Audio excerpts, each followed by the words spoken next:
Oke teman-teman, selamat datang lagi di channel review elektronik terlengkap, terupdate, dan terheboh hanya di Arta Bali TV. Jadi untuk di video kali ini kita akan mereview teman-teman ya, apa saja sih fitur-fitur yang membuat soundbar Sony HTS40R lebih mahal daripada HTS400 seri terbaru. Dan di sini seperti biasa kita akan mereview mulai dari segi fitur apa saja yang ada di speaker ini. Dan terakhir nanti kita akan spill untuk harganya teman-teman ya. Dan untuk kalian juga jangan lupa terus dukung channel saya dengan cara klik like, subscribe, dan di share hanya di channel review terlengkap, terupdate, dan terheboh Arta Bali TV. Karena basa-basi lagi, kita langsung saja ke penjelasan fitur yang pertama. Pertama di sini kita bisa lihat ya, dari segi tampilan kurang lebih di soundbar ini dia sama-sama ya. Dia terdapat dua subwoofer, satu center, dan satu center, satu subwoofer. Tapi di HTS40R ini dia juga mendapatkan kelengkapan berupa speaker rear teman-teman ya.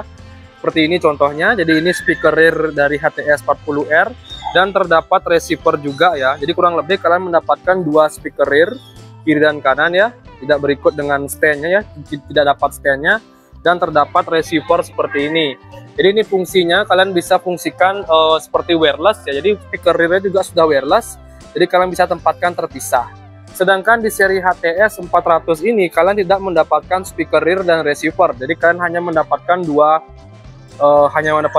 paket ya, antara ininya center dan subwoofer saja. Sedangkan di HTS 440R kalian mendapatkan center, subwoofer, dua speaker rear dan satu receiver ya, untuk koneksi speaker rear-nya agar bisa wireless.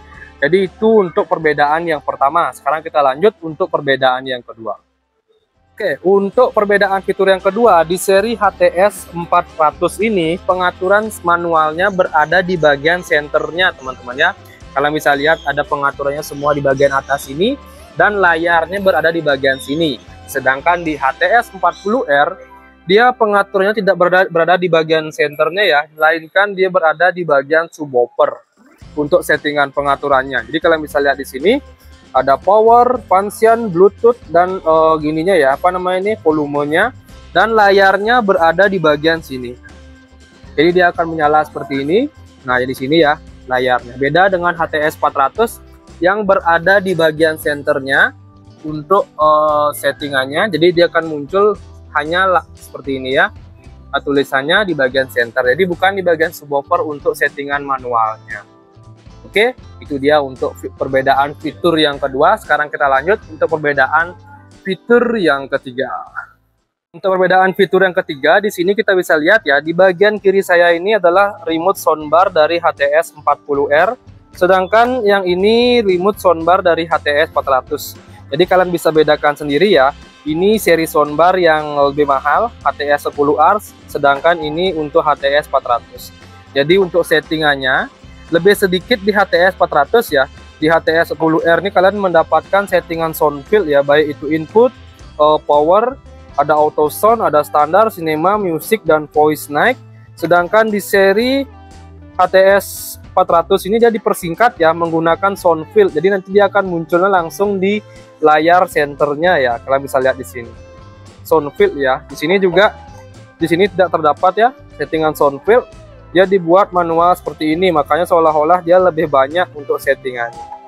Nah, ini dipersingkat menggunakan sound field dan voice. Di bagian bawahnya dia ada volume. Ini juga sama untuk volume ya. Untuk settingan volume bassnya. Ini mode naik dan mode mute. Sedangkan di seri HTS 10R dia jauh lebih banyak ya untuk settingannya. Di sini ada voice, ada naik, ada volume, ada SW-nya ya, untuk bassnya juga ini sama.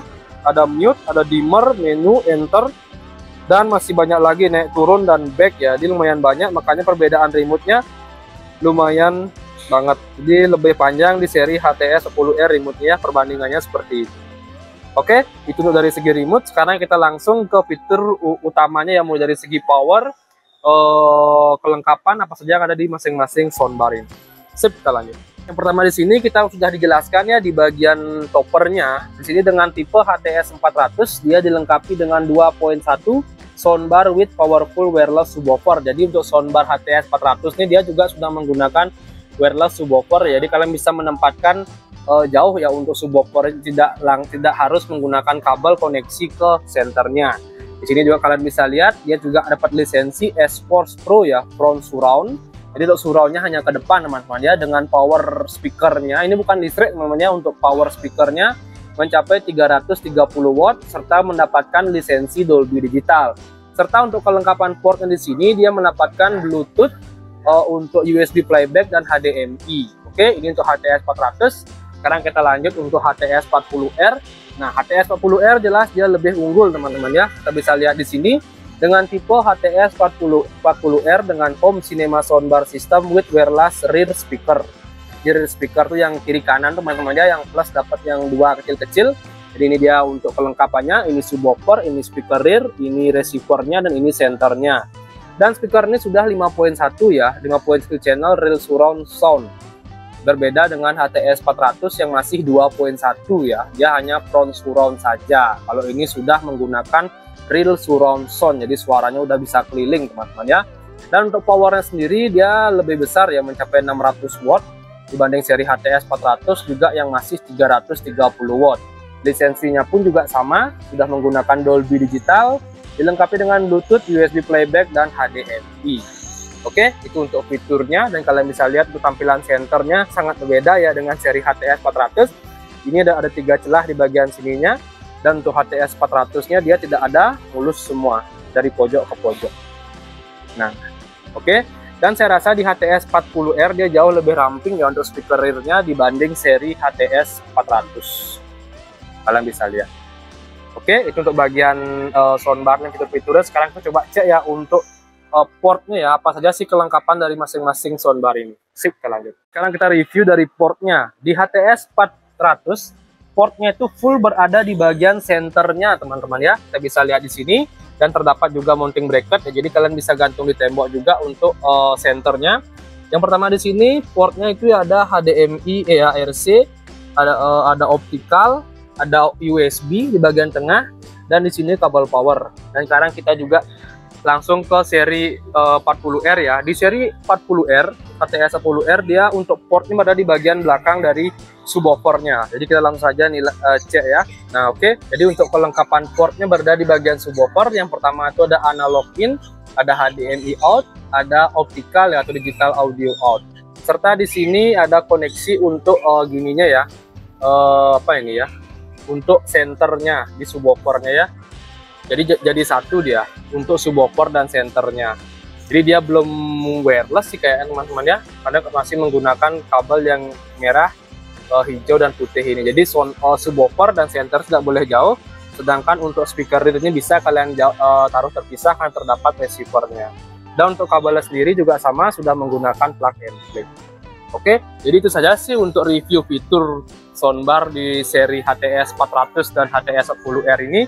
Dan sekarang kita coba spill untuk harganya teman-teman ya. Jadi untuk harga dari masing-masing soundbar ini yaitu untuk HTS 40R dia di harga 4.245.000, dan untuk HTS 400 dia lebih murah lagi 2 juta ya, di kisaran harga 2.749.000. Oke, jadi segitu saja sih untuk review kita kali ini mengenai 2 soundbar yang paling laris saat ini teman-teman ya dari Sony, dan semoga bisa membantu untuk kalian mencari rekomendasi soundbar. Untuk kalian jangan lupa terus dukung channel saya juga dengan cara klik like, subscribe, dan di-share hanya di channel review terlengkap, terupdate, dan terheboh Harta Bali TV. Sekian dari video saya ucapkan terima kasih.